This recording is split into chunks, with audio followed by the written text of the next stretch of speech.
And joining us now to discuss Trump's executive order establishing a task force for the Los Angeles 2028 Summer Olympics is former sports producer Mike Leon. He's also an NTD News Contributor and host of the Can We Please Talk News Commentary podcast.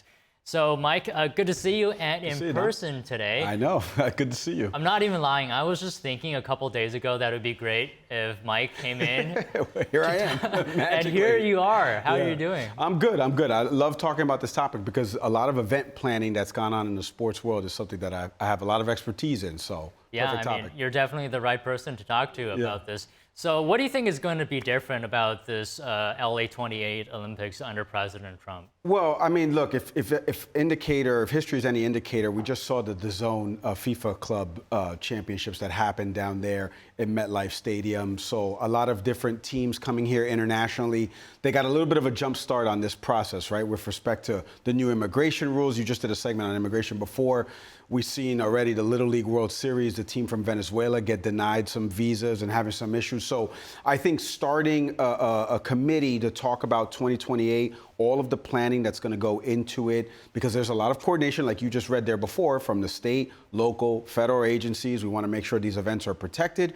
We want to make sure that the teams are allowed in. Everybody has their visas to be able to get into the country, so that way they can participate in these games. And Los Angeles, obviously, huge city. A lot of security risk involved with Los Angeles being one of the biggest cities here in the United States. So a lot of planning that goes into this, not only the television side, like as we all know here with television production, but there's a lot of planning that goes into it. And you need to get a jump start on it 2-3 years before. Right, for sure. I mean, a lot of planning, visas, right, and other things, security. So 3 years, you don't think that's too early? What is the motivation for announcing this now, this new task force for LA 28?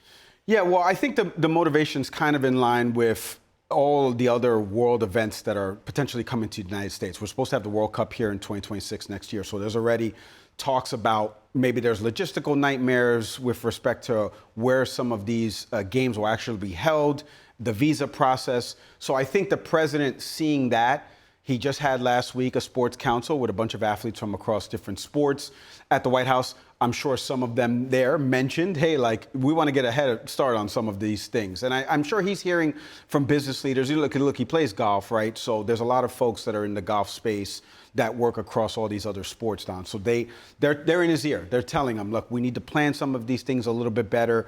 I think the Little League World Series that has gotten very little coverage with respect to what happened to the team from Venezuela, because obviously we know about the relationship Trump and Maduro have.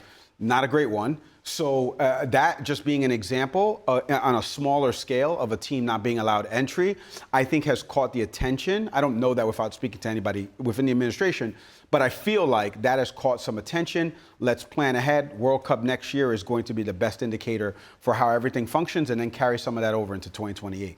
Does this task force, do you think, shifts the control between local agencies and federal involvement? Does it streamline things or make it more complicated? Well, I mean, we just saw the protest and how those weren't streamlined between the local enforcement and then the National Guard coming in. So I think all of these things are, the fact that they happened are going to be examples to use of maybe what to do and what not to do for 2028 for the Olympics. So, you know, I think right now, Gavin Newsom and President Trump's relationship is not great. We know it's taking place in the state of California.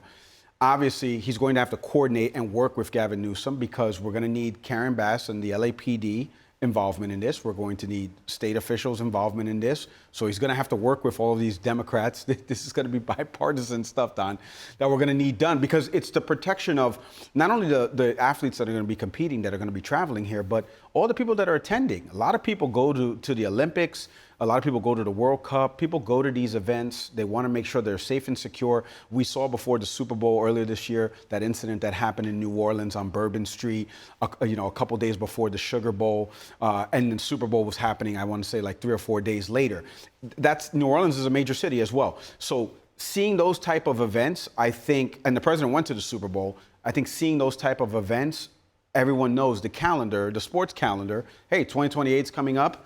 It's never too early to start preparing for all of this stuff and making sure everybody's coordinated and on the same page. Okay, you mentioned Karen Bass. Do you think We've seen tensions, right, between Trump and LA leaders, California leaders. Do you think, what is your feeling? Will they be able to put aside their differences for this event's success? Yeah, so that's a really good question because will they put aside for the success of it? Well, success is subjective, right? It could be metrics of ticket sales and things like that. But the success of it is that the United States is hosting all these countries and all these athletes on the global stage. I think they will because at the back end of it is the safety of the athletes, the safety of the patrons that are going to the sporting events. My hope is that they will, but I think the coordination has to start earlier. There's way too many examples, and it's not about this was under the Trump administration, this was under the Biden administration. It's not about that. It's about there's too many examples of different incidents of violence. And I'm glad that I remembered that Super Bowl one that happened right, because that week in New Orleans was two major events, too big, a college football game and a Super Bowl game, and we had somebody kill people on Bourbon Street using his vehicle, and he had weapons, of war in his vehicle, and he wanted to do more damage. To avoid an event like that, you have to get on the same page, local, state, federal officials, way before in advance. And look, even if you do coordinate, Don, you still unfortunately get something like that happens. So I think they will put it aside, especially given the examples out there. Yeah, I mean, I do feel safety is a top priority from what I've seen, his speeches from Trump. Yeah. But what do you think perhaps Trump wants from this event? What does he hope to achieve? Perhaps he wants this to be sort of a legacy that people might remember after Trump leaves office, or maybe he wants to reshape America on the world stage through this event? Yeah, I don't think it's that complicated. I think look, Donald Trump loves the spotlight, as do I. I mean, I'm on TV right now, right? But there's this. He had a #1 reality TV show, The Apprentice, right? He's always been in the public eye. Now that he's the president of the United States, the cameras are following him. He's the free leader of the world. He has to go out there, make public statements. Everyone knows they're going to be watching and listening and hanging on every word. He presented the trophy to the FIFA World Cup champions that happened in MetLife Stadium. And there's that viral moment of them like, is he going to stay here and celebrate with us? And he did celebrate with them, right? So, I don't think it's about legacy or anything like that. I think it's his turn. It's under his administration. There are some major events that are happening where global athletes are going to be here representing their countries. This is a chance for, maybe break that narrative of like nobody wants to come to the United States and things like that. He can open it up and say, no, look, this is how we did it. There was no hiccups, all under my administration. He can go out there and continue to champion that, everything was safe and secure. And I won't do the Trump impression, Don. I know you love it. It was safe. It was secure. No, I won't do it. Well, I wish Tony was here. Yeah, he did that impression. Tony did the impression, but it was not as good as mine. All right, I'll give you that one. Yeah. Okay, there's another aspect to the Olympics, and that is participation. Do we usually see host nations adapt to Olympic standards or the other way around? And the example I'm thinking of is U.S. Olympic and Paralympic Committee revised their policy, right, a month ago on transgender athlete participation. Yeah. And this is after Trump's executive order, right? Yeah, this is a good question because this is going to be something, again, Don, this is why you do this months, years in advance to figure out how we're going to either accommodate these athletes or they can't be included. I do some work in the sport of boxing right now. The WBC, I believe it is, or the WBO recently issued a statement and updated their guidelines and policies to not allow transgender athletes to compete in some of the boxing sports, given what happened in the Olympics with that female boxer who was formerly a male. There was some back and forth about that. We saw a lot of people up in arms about that. This is in line with the president's executive order. This is not about whether or not I agree that transgender athletes should compete they make up such a small percentage right now. There's only about 10 to 15 transgender athletes in collegiate sports here in the U.S. So it's a very small issue, but it's going to be over magnified. And right now, the U.S. doesn't really have any guidelines. So they're going to have to work with these federations and these committees to figure out, are we going to accommodate these athletes or do they have to comply with the U.S., which is the executive order? It's not a law yet. It's just an executive order from the president. Are they going to comply with that to make sure that these athletes, hey, unfortunately, they can't compete? Because I don't think IOC or any of the committees on the Olympic stage have actually designated a category for transgender athletes yet. again, the numbers are so small globally. I know what they are here in the US. I don't know what they are globally, of athletes that actually play in these sports to cross over. So, but this is why you do this stuff now. So that way in 2028, nobody is showing up saying, oh, I'm here to compete. Oh, by the way, I was formerly, a man and now I'm competing in a female sport. Right. Early preparation is the key here. And as well, what do you think about the sports that are actually going to be in the Olympics, LA 28? For example, flag football. I mean, I don't know about you, but when I think about the Olympics, I don't think flag football. And if you remember back in 2024, the Paris Olympics, they had breakdancing. Breakdancing. Right? The Australian breakdancer. I mean, I'm not a historian. I don't think ancient Greece people breakdanced. No, Don, some sports are just not meant to be sports, or at least not meant to be competed at that high level. Because what happened was with the Australian breakdancer, as everyone in Australia has told me, friends of mine's down under, that she wasn't that good. Like the person that she competed with, I don't know if you saw that Rio video. The person that she competed with and lost was 10 times better than her, would have represented better on national stage. But to the broader question of sports, look, the flag football one has gotten a little bit of heat here because NFL athletes have said they want to compete in it. And then there's some flag football athletes here that are like, no, I'm better than Patrick Mahomes. And it's like, no, you're not better than Patrick Mahomes. But give me some track and field meets, Don. Give me a couple javelin tosses. And the rest of it, I don't really watch that much. So I think the sports it's subjective what the committee accepts in as a sport. So it's been interesting to see what they've accepted as a sport over these last 10 years or so. Well, I have a feeling we're going to see more sports along the lines of flag football and if they have impressions, I will compete in the You're Olympics. You're going to compete on your Trump impression, Yeah, right? exactly.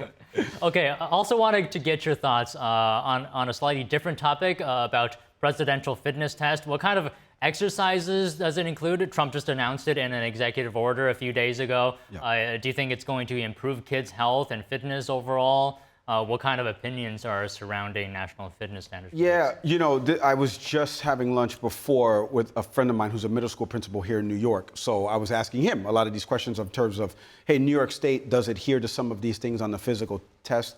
And he said to me, and I'll quote it here, he's like, it's nice to see the president is piggybacking on some of the Obama, staying fit and staying healthy type stuff. We're all for kids getting healthy back in school.